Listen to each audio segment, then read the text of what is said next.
Il primo lettino in grado di produrre vibrazioni con musica tematizzata per generare benessere in chi si stende. È la novità dello stabilimento balneare Manzoni, lo stesso che aveva introdotto gli ombrelloni ad apertura automatizzata alimentati ad energia solare, oltre ai bagni autopulenti. Abbiamo presentato i 3 progetti innovativi che si chiamano Blue Zone per la sanificazione, lettino emozionale con musica incorporata, benessere e la nebulizzazione sugli accessi al mare.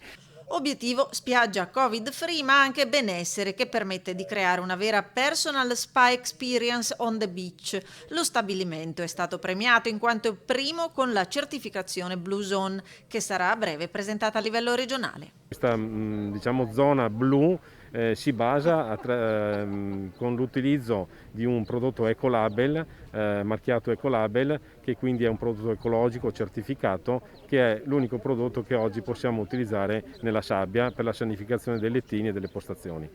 Attraverso questo protocollo e questo prodotto abbiamo anche realizzato dei sistemi di nebulizzazione lungo la passeggiata o lungo gli accessi al mare per permettere all'utenza di avere una sensazione di freschezza, di una sensazione di condizionamento raffrescante profumato, ma anche sanificato con lo stesso prodotto. L'importanza del progetto Zona Blu consiste proprio nel fatto che abbiamo prodotto un grande sforzo per riportare al centro il concetto di sicurezza e di salubrità della vacanza al mare e di far sì che idealmente potremo passare dal Covid-free al batterio zero.